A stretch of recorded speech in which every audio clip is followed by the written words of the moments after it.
Hey everybody, it's David. Hey, I tell you, I am so excited today. I'm excited for this video. I have an interview today with Robert and Jill. Hey, wave, Robert and Jill. Yeah. Robert and Jill are from the channel Our Retirement Reinvented, and you're not going to believe what they have done. Robert and Jill have sold everything to start their retirement journey, which is starting this month, January 2026. They've sold everything to travel the world. And when I ran across their channel, I was like, I have got to get them on here to talk to my viewers and talk to you because I know many of you, those of us that retire early or we're thinking about retirement, we think about travel. And Robert and Jill are going all in and doing it in a big way. So we're going to have a really deep conversation today. As always, I'm going to have chapters down in the description to help you out. So here's some things we're going to talk about, and this is also for you, Robert and Jill. We're going to talk a little bit about your career journey because I do want to get to know you even more than I've learned by watching your channel. I want to hear the why. Why did you think about this? What was the big decision factor to start this early retirement journey by selling everything?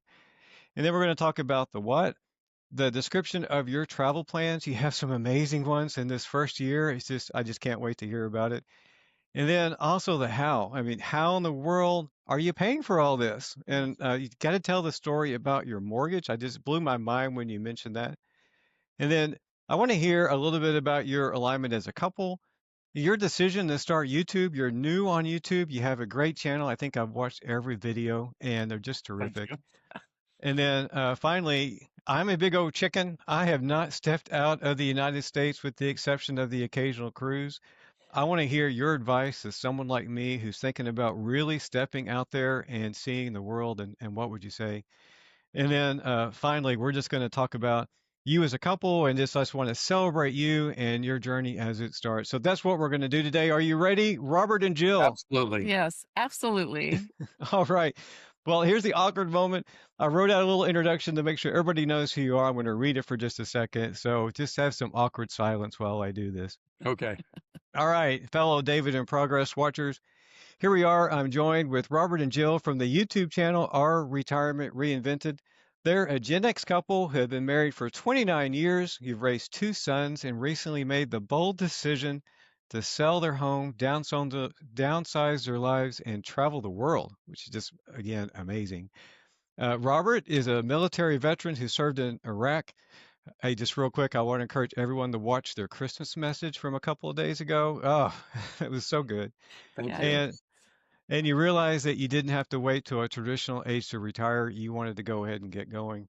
mhm, You're moving from a 2,300 square foot home and two cars down to just two backpacks and two carry-ons. yeah, Absolutely amazing. yeah. And you're getting ready to start by visiting 25 countries. Is that right? Yep. hmm 25 My in the first first leg. first 5 months. hmm Wow, with seven cruises. And what I love about your journey is this is not just about escaping life. It's about intentionally reinventing it, hence the name of your channel. Yep. hmm And I also love the way that you are aligned as a couple in this journey. And I know it's not always easy, and we'll talk a little bit about that. And I really want to encourage again everyone to go back and check out their YouTube channel. I'll have links to it down below. So once again, welcome Jill and Robert. Thank Thank you. you. We're so excited to be here. Absolutely. Yeah. Well, fantastic. Well, I have a bunch of questions. Okay.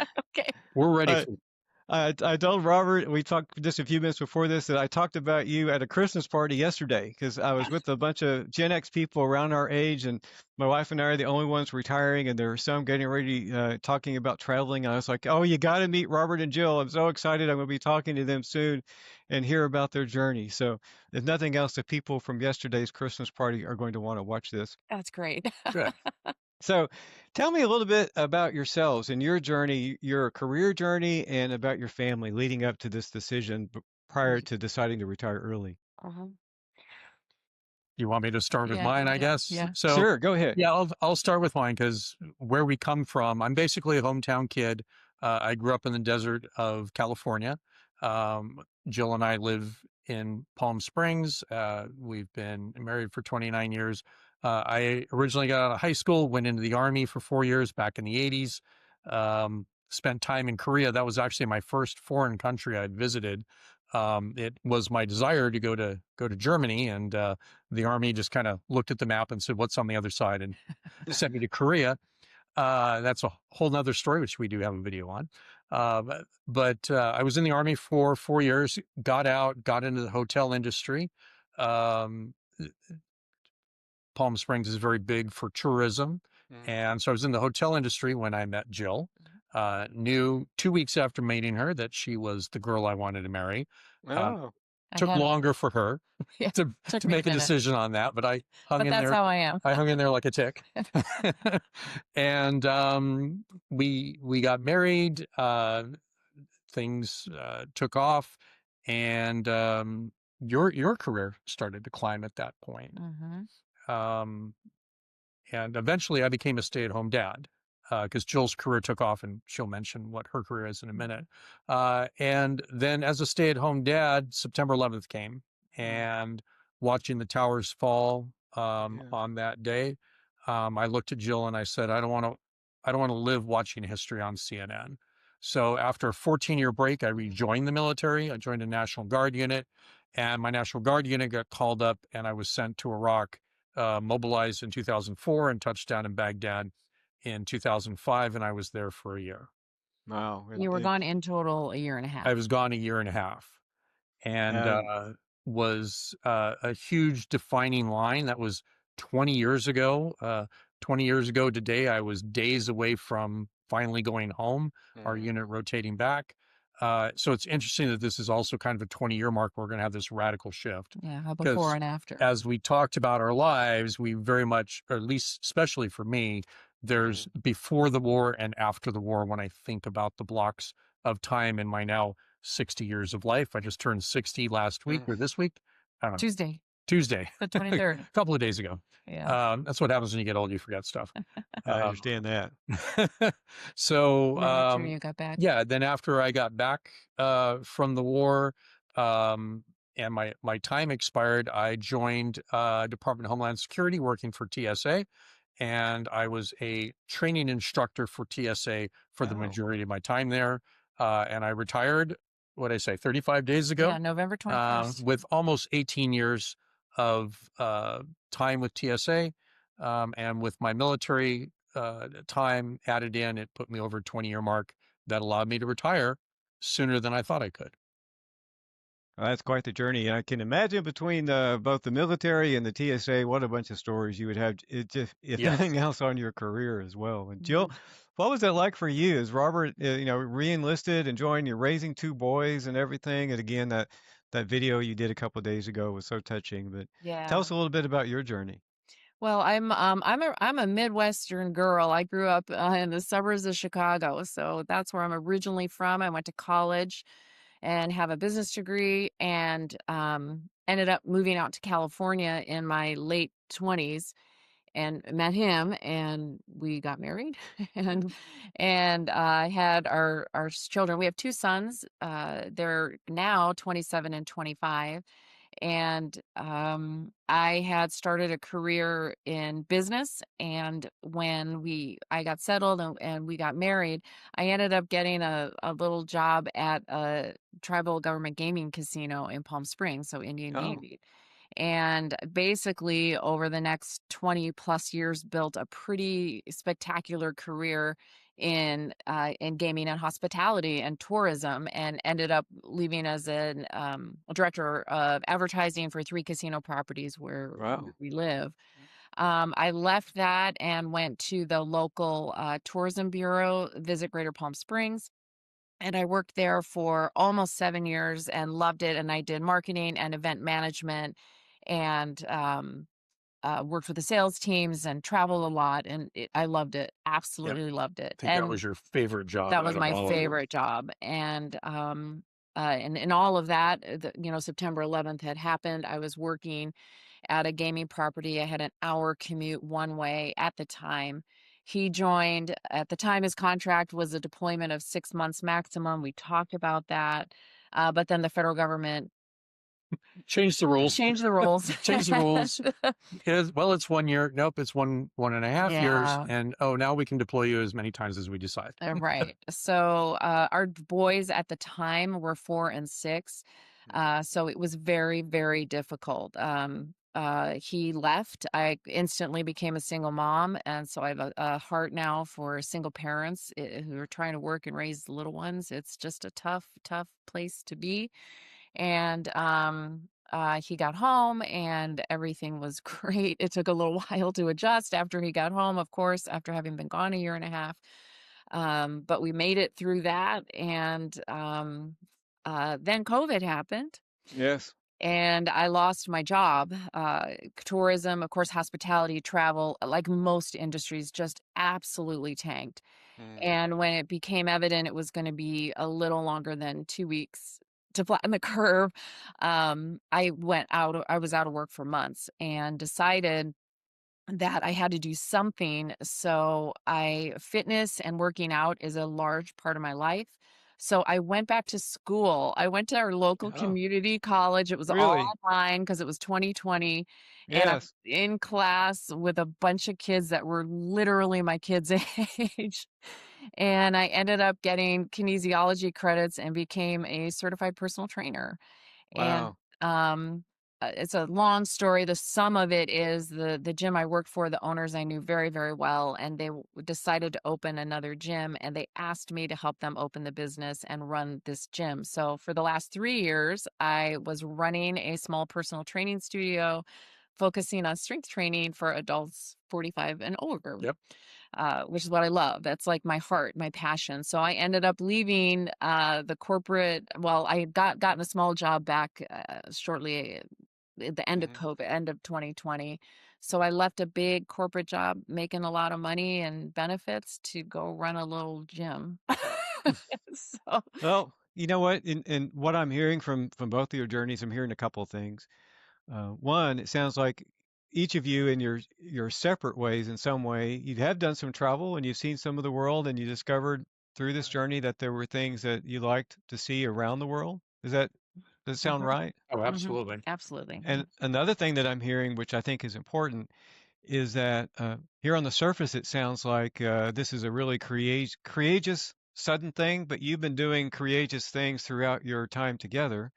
Yeah. I mean, to go from your corporate job and have the courage to reinvent yourself for a different career. Mhm, And then you, Robert, obviously the military thing, of course, but the courage you had to enlist and what that meant to your family. And so mhm. this making a big decision, although it's a different kind, is not something that you haven't, in a way, practiced in your life journey along this way a little bit. Right. But even, Yeah. In Yeah, hindsight, all of these things have led us to be able to make this decision now to sell everything we own and travel the world.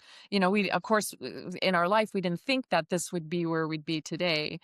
But in looking back, we're like, oh, we've been making hard, risky, big decisions for a while. How about that? well, and I also want to credit our faith as Mhm. Christians. We know that God watches over us, and I mean, he kept me safe from harm when so much had happened over there, yeah, and through job losses. I That I've Jill been, did mention that when the economy crashed back in 2007, right. 2008, Mhm. Lost job. she lost jobs there. We had to dip into all of our savings to keep our family afloat. But we were able to get through that, and we Yeah. trusted that God's plan for us was still a good one. Jeremiah verse. So Yeah. I'll digress just very quickly. After 2011, my wife, who at that time was the higher breadwinner in our family, Mhm. she worked for an advertising firm that after 9/11, because of the way the economy happened, she lost her job. Oh my gosh. And it was such an incredible blessing. Our son was, I think, 5 years old at the time, and she changed into eventually just working part-time, which she was able to do the whole time that our son was growing up. Oh And wow. I wouldn't change that bad thing, her losing her job, Right. for anything, for the end result. And of course, there was the financial impact and all that kind of stuff. But yeah, All kind of looking works back out. now, it all worked out, which leads to a good segue. You make this decision here, from what I understand, fairly recently, to go sell everything and travel the world. Tell us a little bit about that moment. I watched your video about it. I think there was one person that was maybe a little more into it than the other one. Would you mind just share the story quickly about this decision? sure. You want me Yeah. to? Yeah. Okay.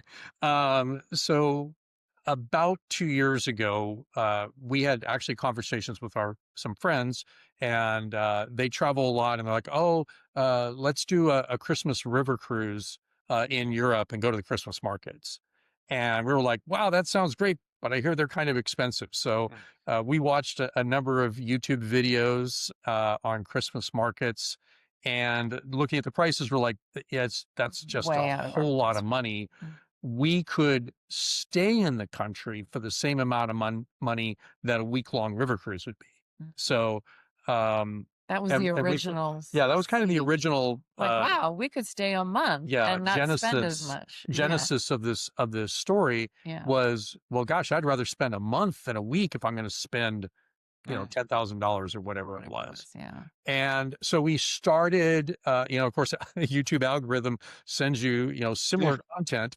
And then we found a couple named John and Bev, the Retirement Travelers. They are now a huge channel. They're actually approaching 200,000 views. Oh, wow. They're a couple a little bit older than us, not too far out there, but Yeah. they sold everything to go travel the world. And so we started watching their All their content. stuff. Yeah. Found a couple of other people, Brian and Carrie from Brian and Carrie Travels, and then also a couple that's about a year and a half ahead of us that we started when they were a very small channel. I think we were in the 300 subscribers, which is always exciting when you get in kind of the first thing there. And that's Rick and Daphne from Nomad Retired Nomad Adventures. Sorry, I screwed that up. But we started watching YouTubers that had sold everything and were traveling full time on a reasonable budget.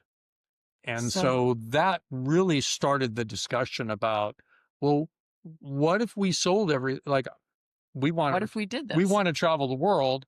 We can't afford our big home and everything in California and travel as much as we do. We had kind of a choice, and we had that discussion. Do we sell it all and travel the world, or do we take the more traditional retirement route of, 2-3 trips a year, and then we just stay where we're at? So Was there any consideration of practicing this before you? Because you guys are all in. So did you take a month to go travel somewhere first and see, do you still like each other after a month? Or you think, no? I'm more daring jump out of the airplane and hope the parachute opens than she is. That's for sure. Because you were a hard no. I was a hard no. Yeah, we talked about a year and a half about doing this and what it would mean, and could we sell the house? Should we rent the house? Should we have our son move in?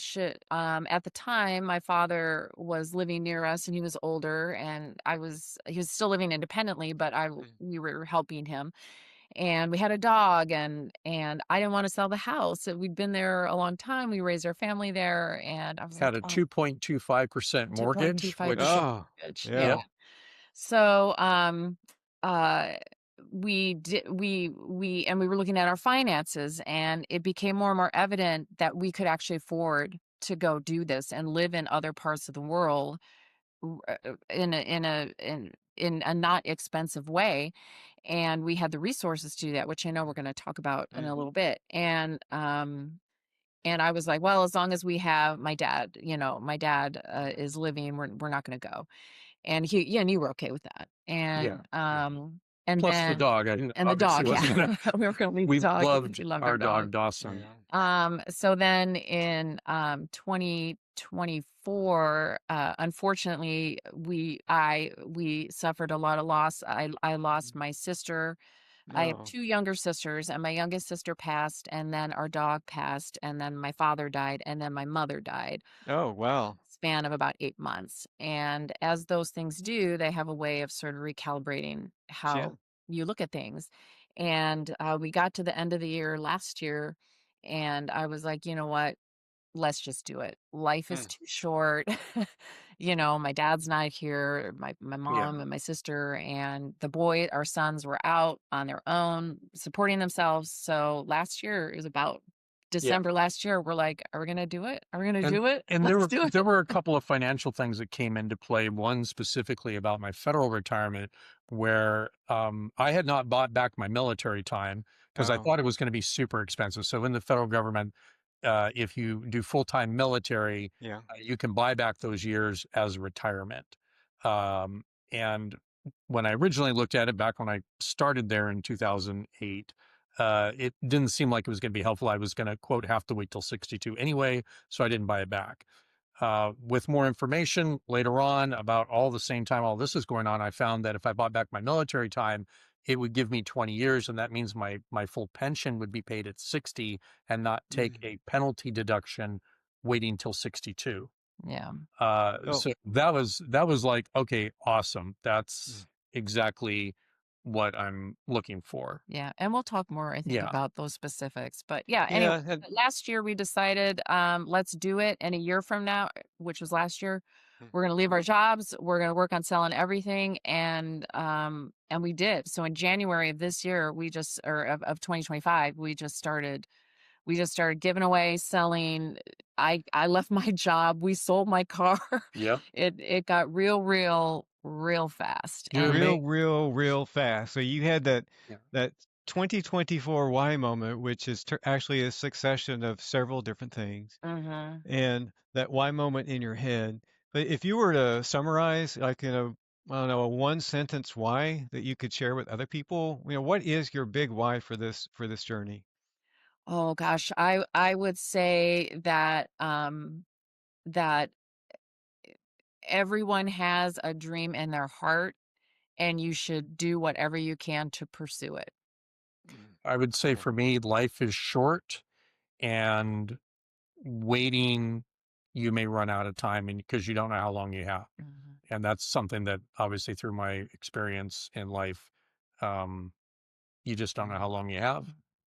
Yeah, it's true. And go back to your thing about what you learned in your Iraq experience. I have what I call my PC and post-C, my pre-cancer and, and then also my after Okay. cancer, and Yes, how I saw the world different after feeling that lump Yep. so I'm long sure. ago, Yeah. and how I see it differently now that I'm in heart failure and have the health issue that I found out about after retirement. No. So critical, and it's amazing to think that the message that the two of you are saying is very similar to the message that you heard, a year or two ago. And imagine this, Robert and Jill, that there's somebody watching this that they're going to see this same thing and they're going to sit there and think, well, maybe we should do this in a couple years, and the difference that you're making for other people, which is pretty amazing. So we got the why, and I want to hear a little bit about the what, just real quickly. What are you going to be doing? I know you're going to have videos on it, but what's the plan for the next 30 days? Yeah, so the overarching plan is and these are rough, we generally plan to be overseas about 5 months out a year and back in the United States about 2. Ballpark. Ballpark is kind of our plan. So this first leg, as you mentioned, we're leaving next week. We're going to Catalina Island, which is a small island off of Los Angeles. It's where we got married. Ah, So we're going there to kind of start Kick where it off, all started. kick off the next I, era of our Yeah. lives. I love that symbolism. Yeah, Yeah, it's very much pretty so. cool. And there's a big like New Year's Eve gala, and so we'll take a nap and then go to the New Year's Eve party. Stay up past Because of midnight. stay up past midnight. And then January 3rd really is when we launch. We're going to be on a number of different cruises for about 6 weeks from Mexico. Then we're going to fly to Florida. We're going to be in the Caribbean for a month. Then we are taking a little road trip in the Southeast to see some See friends some friends on the East on the Coast. East Coast. Mhm. And then we're taking a transatlantic cruise from Florida to Barcelona. And then we'll be in Europe for about 2.5 months. Including a 7-day Mediterranean Oh, and then cruise. a 7-day Mediterranean cruise Right. when we get there. And then we'll just be traveling and living between Spain, Portugal, France, Belgium, Holland, Germany, Hungary, Slovakia, Wow. Austria, and and Poland. Poland, and then It, home in May. home in May. Now, that's generally referred to as what's called fast travel. Mm, That's not what we're going to be doing long term in our lives. Yeah. Mhm. Part of the reason that we're moving so quickly through all of those different countries in this particular block, well, first off, the cruise is kind of um, a That's not normal. celebration. That's Yeah, not that's our not normal normal. stuff. Yeah, that's like, Um, "Yay, we're retired." I had a sizable collection of things that had value, and I sold them all off Oh, So I funded all that cruising with kind of the sale of my collection. When you get rid of things and you find, hey, these have a fair amount of value, I kind of mm, cashed out. And so that's what's paid for the cruises. But we're moving quick a lot because part of the time is we're actually going to follow the route that Jill's grandfather took from Omaha Beach in Normandy, wow. France, on through into Holland and into Germany, and going to the places that he was a doctor at during World War II, saving lives Yeah. for American GIs. And we're super excited about that. So it's a little bit more of a fast travel, but moving into the next half of next year, 2026, we'll probably be in locations for 3 weeks plus at a At a time. time. Yeah. Robert, you're lucky to have that fitness trainer there with you. I'll tell you, if I was cruising like that, I would weigh 1,000 pounds on the way out Yeah, from the French We've toast talked about yeah, breakfast. that. yeah. So she's going to get me into the gym, First time ever. and she's going to be talking a lot about fitness because we've had a lot of people ask about, well, how are you going to, how do you look that good? And how And do you stay so, fit? yeah, how do you Yeah. stay fit? And because that's a passion for you, I think that's one of Yeah. the things we'll also be Mhm. covering. And this lifestyle requires good health and stamina, both of which we have. So that's another reason why we're doing Right. this now. And not Yeah. waiting until our late 60s or 70s to Mhm. begin. And what a great way to honor your family legacy by doing that travel across that same course Mhm. from back in World War II. That is absolutely amazing. And since you've mentioned the finance, and you don't have to give any numbers or anything, but I would like, because I am somewhat of a financial channel, we talk about financial independence on this channel, is how in the world are you paying for this? Are you a more of a simple investor, or I know you might have a pension or something too, but how do you pay for this stuff? Well, that's a great it's question. a great question. I think I we're was go ahead. I No, was gonna say what our budget is. I'm okay. We're okay with saying what our budget is for travel because I think it surprises people.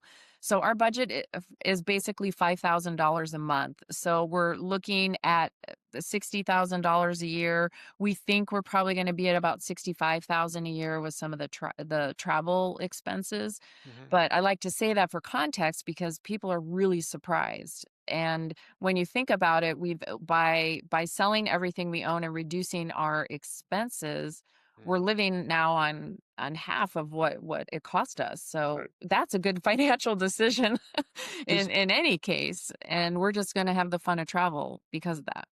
I this would learned all that from one of the channels you recommended where they were going by sharing their day by day expenses. And I was Mhm. shocked. Someone, I don't remember which video it was, but they were staying in an Airbnb for a month that netted out to $68 a day. Right, yeah And I was like, exactly. well, gosh, anybody can do that. That's Right. incredible. So I'm yeah thankful you're going to be sharing to that level is how much this Mhm. journey is costing you. That's going to be terrific. Well, yeah.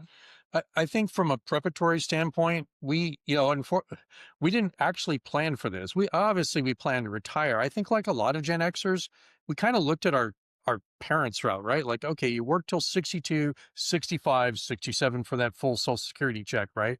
And we just assumed that that's the way life was.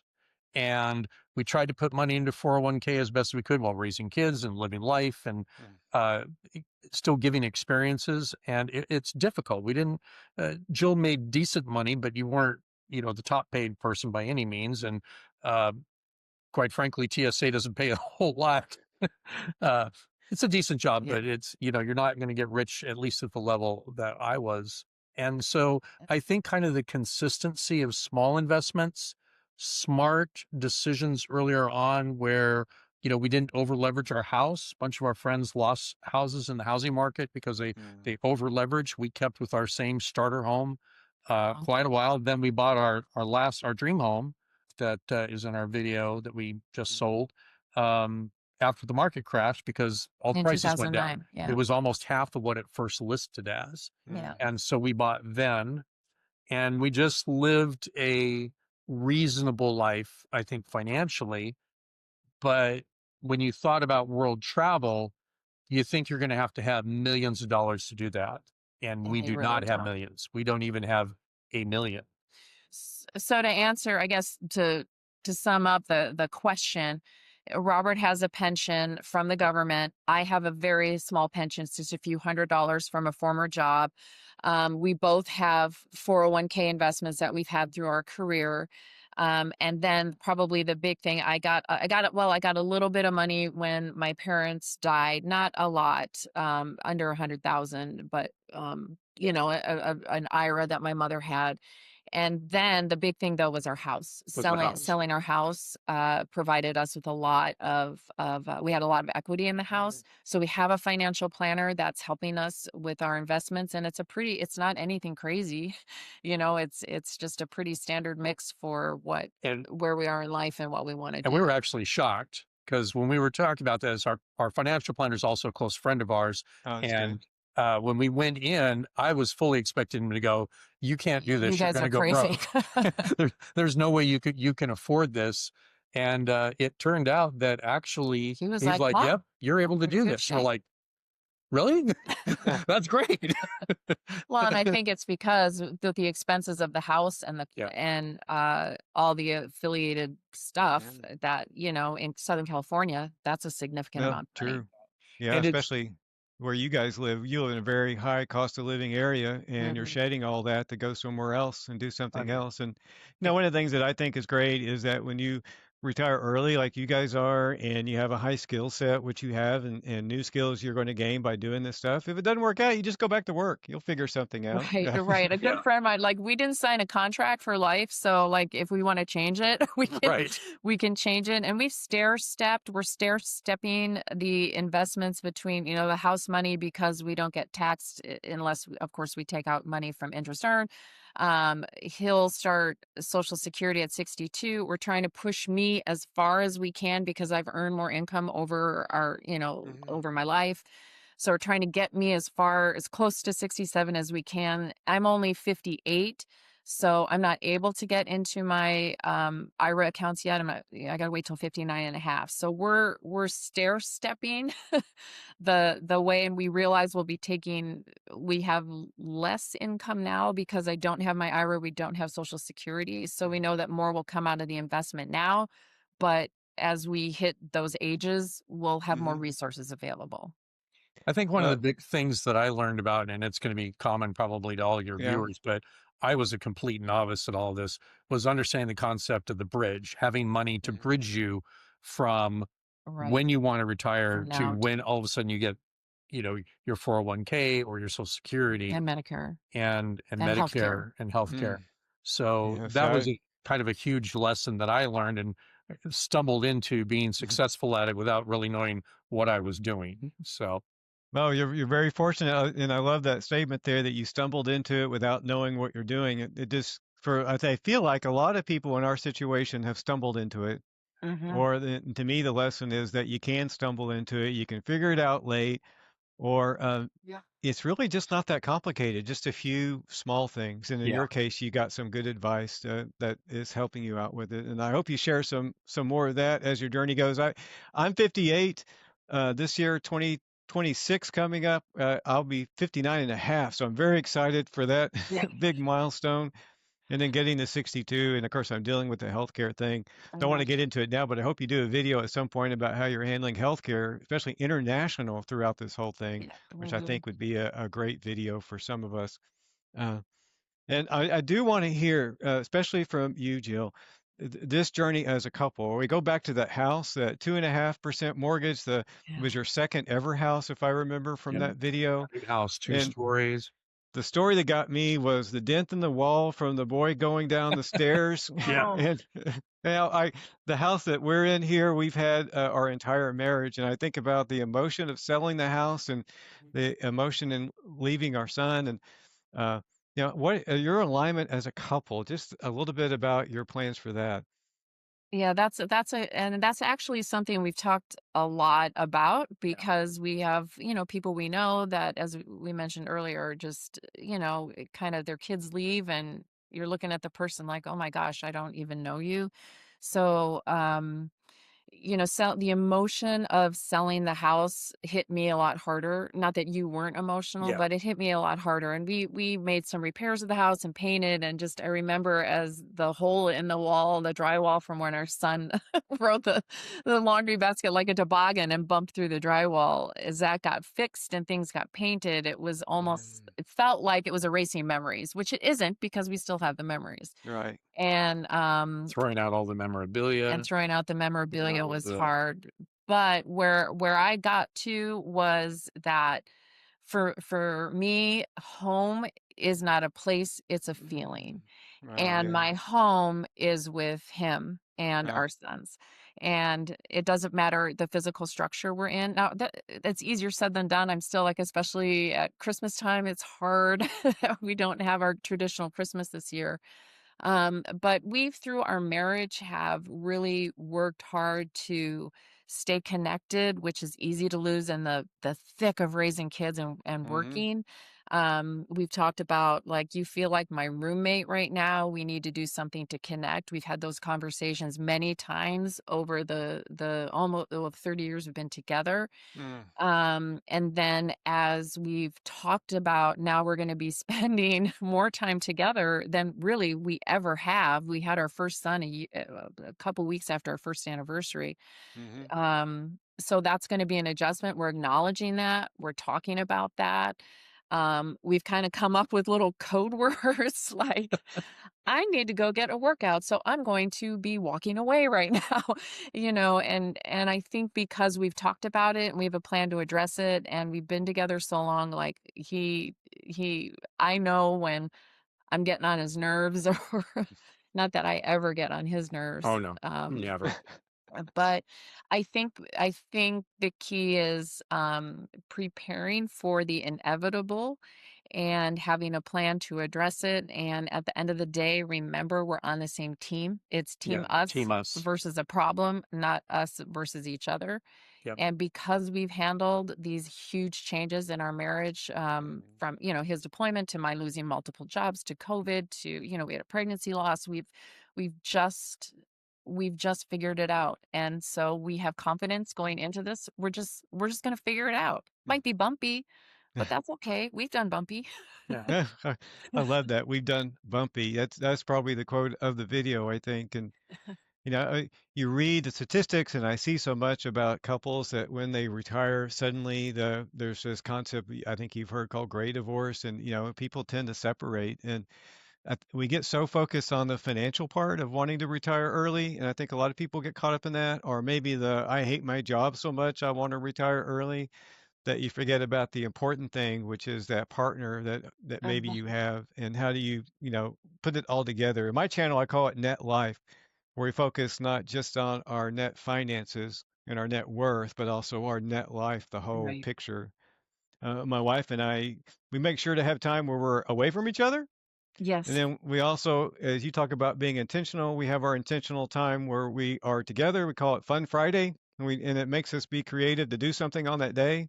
Oh, that's And then we nice. also have Terrific Tuesday we recently added. So Like that. we have 2 days a week where we challenge ourselves to be intentional to do something. Because 2 years into this thing, you can get into a rut, and Yeah. even travel can feel like a rut, I'm sure. Uh-huh. And glad to hear your success and your advice to others on how they can do the same as you. 29 years, two boys, and then what you're doing to just really throw things out. And on top of all this, you decide to retire early, you decide to sell everything, and now you're adding complexity of a YouTube channel. Yes. And you touched on that a little bit. Why the YouTube channel? And people, those of you watching this, I tell you, YouTube is a lot of work, and it really is very little to no money. So what made you decide to start a YouTube channel? Well, and I'll just say, before, when we first started, talk about bumpy, like the first 2 months Of we doing were of YouTube doing together. YouTube, we were like, wow, 30 years. YouTube's gonna destroy our marriage. Oh, that's great. We were taken out by creating a YouTube thumbnail. Yeah. So Yeah, because YouTube we've both been like key leadership positions within our careers. and mine And in right. advertising. And so when you Uh, have two leaders trying to facilitate, There was a little bit of tension A little early bit on, but of we're getting tension, better at but it. we're getting better I at can it. understand. I can understand. Yeah. So yeah, Um, so I guess the simple answer is that we wanted to have a way to document what we're doing.